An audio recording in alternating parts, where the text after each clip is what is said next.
포천시 지역사회보장협의체 사무국장 이정식이라고 합니다. 안녕하세요. 자, 온라인으로 여러분들께 우리 보장협의체에 대한 교육이라고 하긴 좀 그렇고, 소개도 해드리고, 어떤 역할을 하는 곳인지 좀 알려드리고, 이런 시간을 갖고자 했는데요. 일단 상반기에는 비대면으로 해서 이렇게 여러분들과 만나는 것으로 하겠습니다. 자, 오늘은 첫 번째 시간으로 지역사회보장협의체가 어떤 곳이고 언제부터 활동을 했는지 거기에 대한 얘기를 한번 해보도록 하겠습니다. 기억하시는 분들도 계시겠지만 지역사회보장협의체는 2015년부터 사용하고 있는 이름이고요. 그 전에 이름이 뭐였죠? 기억하시는 분? 손? 네, 맞습니다. 지역사회복지협의체였습니다.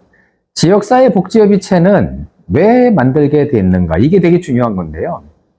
자, 사회복지, 지역사회복지는 특히 민간과 공공 두 복지 전달 체계가 있습니다. 전달 체계라는 것은 복지의 어떤 정책이나 시책이 쭉 처음 정책을 입안한 때부터 수요자인 그 어떤 시민들께 가는 그 과정에 있는 기관들을 다 전달 체계라고 이제 저희가 부르는데, 이 복지 전달 체계가 민간도 있고 공공도 있단 말이에요.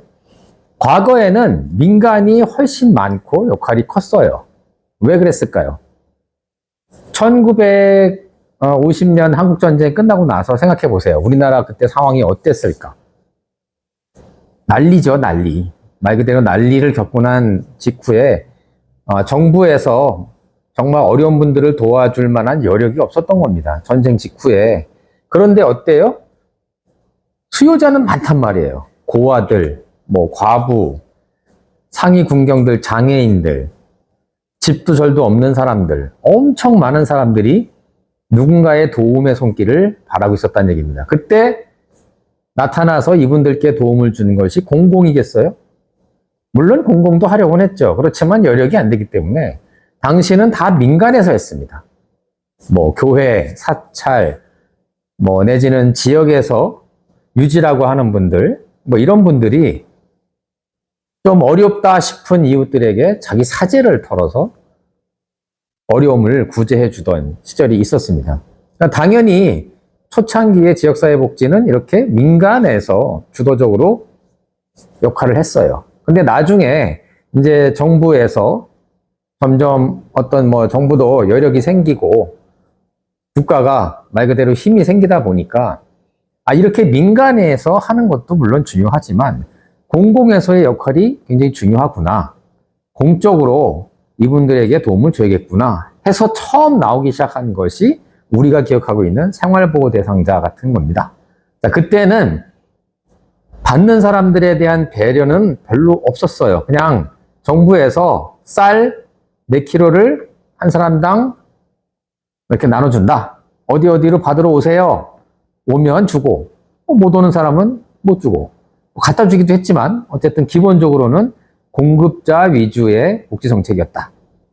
그러다가 점차적으로 수요자 위주로 이제 바뀌어가는 과정이고, 민간도 마찬가지예요.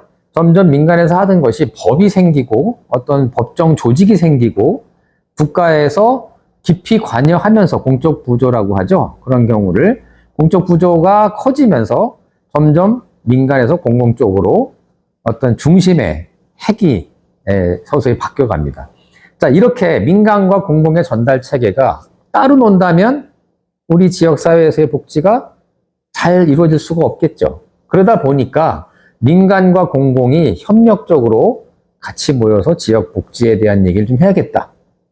이걸 우리가 멋있게 거버넌스, 협치 이렇게 부릅니다. 거버넌스 스페링은 G예요. 아시는 분 손 들어주세요. 네, 거버넌스 중요합니다. 자, 이 거버넌스 조직으로 지역사회복지협의체를 만들어야겠다라고 해서 정부에서 시범 사업을 한 것이 2010년 12월입니다. 2년 정도 시범 사업을 해보니까 이게 생각한 것보다 지역복지에서의 역할이 크구나 라고 해서 2012년에 사회복지사업법을 바꾸면서 제가 잘못 얘기했네요. 2000년에 시작했어요. 2000년에 시범 사업을 시작합니다. 그리고 나서 2년 정도 하고 난 다음에 2003년에 사회복지사업법을 개정하고 전국적으로 이와 같은 협치 조직을 만들자라고 해서 2005년에 지역사회복지협의체가 정식으로 발족을 하게 됩니다. 여기서 중요한 게 하나 있어요. 지역사회복지협의체라고 했잖아요. 대부분의 단체나 협회, 기관들은요, 중앙 단위를 만든 다음에 지회를 만듭니다. 예를 들면, 한국 사회복지사협회, 한국사회복지협의회, 이게 있고요. 그 다음에 경기도 지회, 광역지회고, 지자체 지회가 있고, 협회나 단체나 거의 그렇게 가요. 만약에 이게 아니라 하더라도 개별 단위에서 경기도 협회를 하나 만들고 또 중앙 단위를 하나 만들고 이렇게 해서 어느 정도 상하 조직을 만들게 되는데 지역사회복지협의체는 처음 시작할 때부터 아예 각 기초지자체에서 의무적으로 하게끔 해서 쫙 퍼뜨린 겁니다. 그러니까 어때요? 경기도 단위의 지역사회복지협의체가 없습니다. 지금도 지역사회보장협의체는 있지만 경기도 협의체는 없어요. 근데 이번에 거기에 대한 개정을 하면서 지금 광역 단위의 어떤 사무국을 설치하려고 하고는 있습니다만 아직까지는 없어요. 이게 굉장히 중요한 거예요. 지역사회복지협의체, 지역사회보장협의체는 우리 지역, 포천에서 필요로 하는 복지정책을 다루는 곳이라는 겁니다. 경기도가 아니에요. 물론 여기서 포천, 가평, 양평, 양주 이런 데서 여러 가지의 복지 사업들이 모아져서 중앙으로 올라갈 수는 있겠지만 중앙에서 일률적으로 포천 이거 하세요, 가평 이거 하세요 하지 않는다는 겁니다. 굉장히 중요한 겁니다. 그래서 2005년에 발족을 했어요. 올해가 무슨 해죠? 2025년이잖아요. 20년 됐네요. 20주년이 되는 해입니다. 올해가 지역사회보장협의체가 출범한 지 20주년이 되는 해입니다. 제가 12년 차 됐어요. 여기서 일한 지. 오래됐죠. 저도 오래됐는데도 20년이라는 기간을 생각해보면 짧다면 짧고 길다면 긴 겁니다. 괄목할 만한 성장을 이뤘다고 저는 생각을 해요.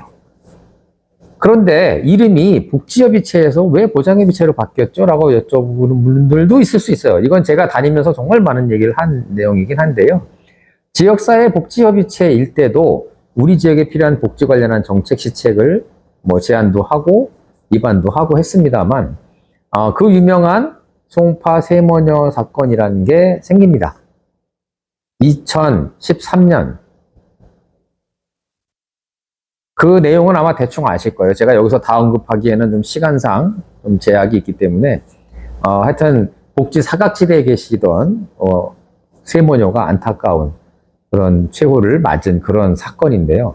그때 당시 정부에서 보니까 이와 같이 사각지대에 있는 분들이 많을 것 같다 해서 지역사회복지협의체에게 지역사회에서의 그와 같은 어려운 분들을 보장하는 역할까지 해야 되겠다 해서 보장협의체로 바꿉니다. 바꾸게 되는 배경이 되는 법률은 우리가 기초수급법이라고 말하는 기초적인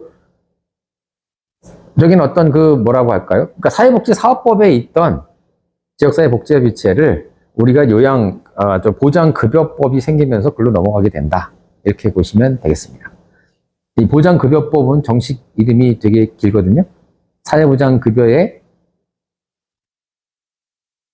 저도 잘 기억이 안 나요. 뭘까요? 한번 말씀해 보세요. 사회보장급여에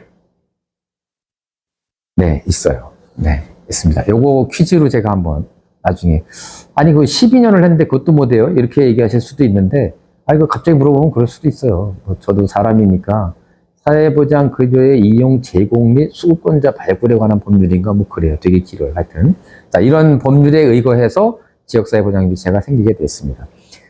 여기 역사 얘기는 이제 그만하고 지역사회보장협의체의 기능은 크게 우리가 통합 기능이 있고요. 연계 기능이 있고요.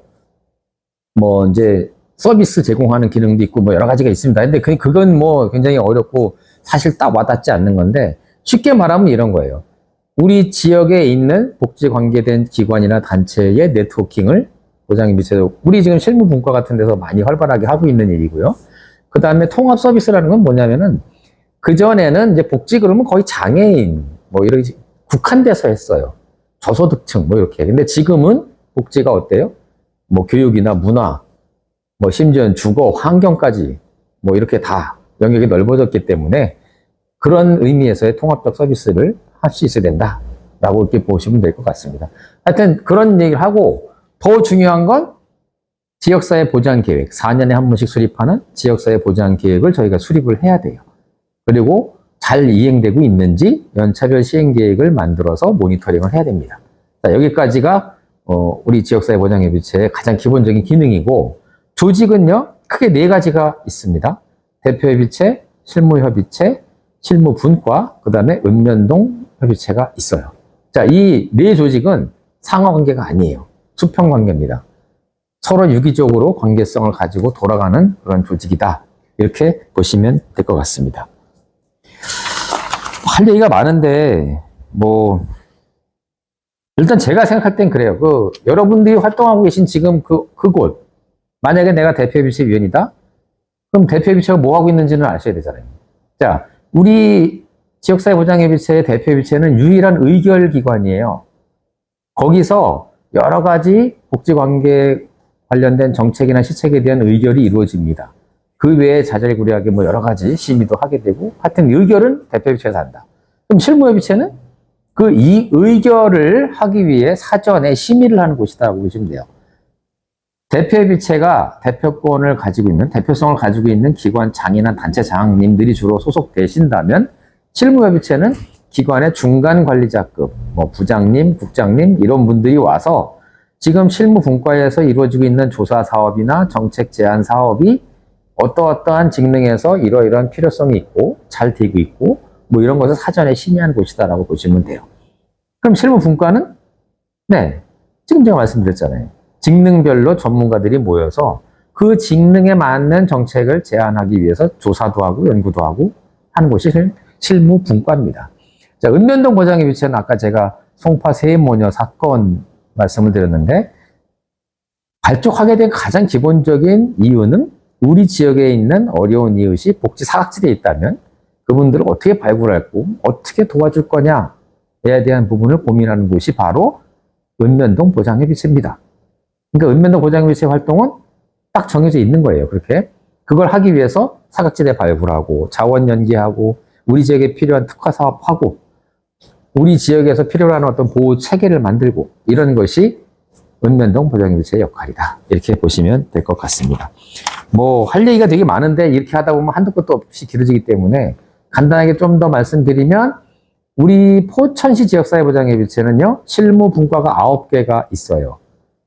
나열을 한번 해보면 청소년 청년분과, 장애인분과, 고용 이주민분과, 좀 길어요. 가족 아동 여성분과, 가족 아동 여성분과, 그 다음에 나눔 자원분과, 문화예술분과, 주거환경분과, 통합 돌봄분과. 하나가 남았는데 어딜까요? 알아맞혀 보세요. 하나 어디가 남았죠? 저도 갑자기 얘기하려니까 헷갈리는데 9개가 있습니다. 저희는 9개의 분과가 있는데 하나의 분과가 뭔지 맞히시는 분에게 제가 상금을 좀 드리도록 하겠습니다. 그 분과에서 보면은 좀 서운하다고 하실 수도 있을 것 같은데, 네, 하여튼 저희는 9개 분과가 있고 분과마다 뭐라고 할까요? 많은 데는 20명이 넘어요. 분과위원이. 근데 적은 데는 5명밖에 안 됩니다. 그러니까 전체적으로 합치면은 약 한 실무분과에 한 30명 정도 활동하고 계시고, 실무협의체 이제 분과장님들이 가서 활동하는 데니까 거기엔 특별히 신규 인원이라고 하시는 분들이 한 10명 내외, 대표협의체에 30명 정도가 있어요. 그러니까 합치면 한 160에서 70명 정도가 시협의체에서 활동을 하고 있다. 이렇게 보시면 되고요. 읍면동 보장협의체는 지역마다 이것도 조금씩 편차가 있는데, 화연 같은 경우는 굉장히 많으시죠. 25분 정도 활동하시고, 적은 데는 한 10분 정도 있고, 그래서 합치면 여기도 140에서 150명 정도 됩니다. 240명 정도 됩니다. 250명 정도 되는데, 그러니까 합치면 시협의체랑 읍면동 보장협의체 합치면 500명 가까이 되는 큰 조직이에요. 근데 다른 협회나 단체는 그냥 회원으로 해서 들어와 계신 분들도 있지만 우리는 좀 다르죠. 복지 관련한 그 지역에서 필요로 하는 어떤 전문가 내지는 활동하는 분들이 들어와서 우리 위원이 되신 거기 때문에 저희는 회원이라는 말을 쓰지 않아요. 위원이라고 합니다. 위원. 조금 다르죠. 자, 이런 점에서 볼 때는 우리 지역사회보장협의체가 어떻게 보면 지역에서의 복지 관련한 허브 전달 체계 역할을 하고 있다. 이렇게 보시면 될 것 같습니다. 자, 첫 번째 시간은 이것으로 마치도록 하겠습니다. 좀 지루하셨죠? 자, 두 번째 시간에서 다시 한번 뵙도록 하겠습니다. 감사합니다.